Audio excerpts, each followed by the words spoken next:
नमस्कार किसान भाइयों, स्वागत करते हैं आपका आपके और हमारे यूट्यूब चैनल एग्री ज्ञान गुरु में। किसान भाइयों, धान की रुपाई बहुत से किसान भाई जोरों शोरों से कर रहे हैं। बहुत से किसान भाई अभी धान की रुपाई करेंगे और बहुत सी जगह पे धान की रुपाई हो चुकी है। अब बात यहाँ पे आती है कि धान की रुपाई अगर हम कर रहे हैं या करने वाले हैं या कर चुके हैं, तो धान की रुपाई कंप्लीट होने के बाद हमें कौन सा जो महत्वपूर्ण काम करना होता है। सबसे पहला काम आ जाता है कि धान की फसल में यूरिया कब कब डालना है और कितनी बार डालना है, कितनी मात्रा लेनी है और क्या सही समय है। पूरी जानकारी आपको इस वीडियो में देंगे। आपको धान की पहली यूरिया, दूसरी यूरिया, तीसरी यूरिया, पहली, दूसरी, तीसरी धान की फसल में यूरिया कब कब डालनी है, पूरी जानकारी इस वीडियो में देंगे। अगर आप भी हमारे चैनल पे पहली बार आए तो चैनल को सब्सक्राइब करके पास वाली घंटी दबा लीजिए, ताकि आपको इसी तरह खेती संबंधी अच्छी अच्छी वीडियो मिलती रहे। तो बढ़ते हैं वीडियो की तरफ। तो किसान भाइयों, बात करते हैं कि धान की फसल में पहली, दूसरी, तीसरी यूरिया आपको कब कब डालना है। तो किसान भाइयों, सबसे पहले बात कर लेते हैं कि धान की फसल में पहली यूरिया। तो पहली यूरिया की बात करें तो किसान भाइयों, धान की फसल जो है इसमें यूरिया का बहुत बड़ा नाइट्रोजन का महत्वपूर्ण होता है। तो होता क्या है कि धान की हम जो रुपाई कर देते हैं तो उसके बाद खेतों के भी फर्क पड़ते हैं। तो कई बार कीटों का भी प्रकोप शुरू में ही चालू हो जाता है और कई जगह पे कीट का प्रयोग नहीं होता है। तो धान की अगर आप पहली यूरिया डालने जा रहे हैं तो उसका जो सही समय है 10 से 12 दिन रुपाई के बाद। रुपाई के बाद 10 से 12 दिन बाद आप पहली यूरिया का प्रयोग कर दें। पहली यूरिया की टॉप ड्रेसिंग आपको अपनी धान की फसल में कर देनी है।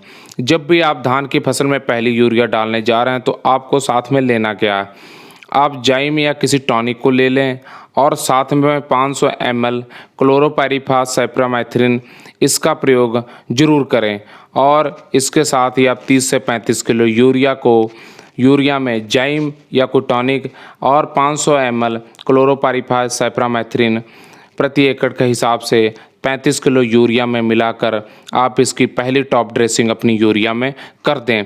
इससे होगा क्या कि अगर आपकी धान की फसल में किसी प्रकार का कोई कीट भी लग रहा है तो उसको भी ये कंट्रोल करने में अपना बहुत ही महत्वपूर्ण योगदान दिखाएगा और आपकी धान की फसल को कीटों के प्रकोप से भी बचाएगा।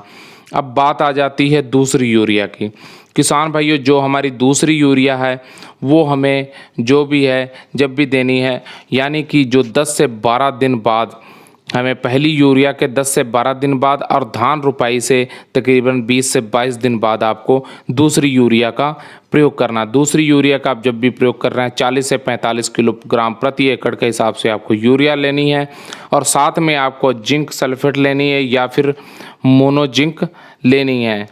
जिंक सल्फेट में मोनो जिंक या 21% वाली जिंक आपको लेनी है। अगर आप मोनो जिंक ले रहे हैं तो 5 किलो लेनी है। अगर 21% वाली आप जिंक ले रहे हैं तो 7 से 8 किलो आपको जिंक लेनी है। दोनों में से आप कोई ले सकते हैं।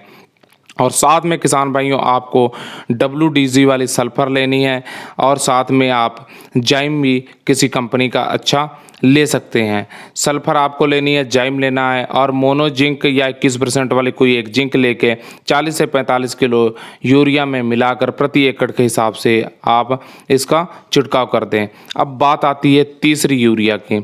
आप धान की फसल में जब भी तीसरी यूरिया डालने जा रहे हैं तो 40 दिन की धान की फसल तकरीबन हो गई है तो आप तीसरी यूरिया का प्रयोग कर सकते हैं। यानी 45 दिन के अंदर अंदर आपको खादों का प्रयोग करना है। तीसरी यूरिया में आपको 25 से 30 किलोग्राम प्रति एकड़ के हिसाब से यूरिया लेनी है। अगर आपको लगे कि हमें किसी उर्वरक की ज़रूरत है तो आप 3 किलो मैग्नीशियम, 3 किलो आयरन और 5 से 10 किलो कैल्शियम लेके यूरिया में मिला के इसका आप छिड़काव कर सकते हैं। तीसरी यूरिया का प्रयोग कर सकते हैं। तो ये तो थी किसान भाइयों पहली, दूसरी, तीसरी यूरिया की जानकारी। तो उम्मीद करते हैं वीडियो अच्छा लगा। अगर वीडियो अच्छा लगा तो वीडियो लाइक कीजिए, शेयर कीजिए और चैनल को सब्सक्राइब करके पास वाली घंटी दबा लीजिए। धन्यवाद।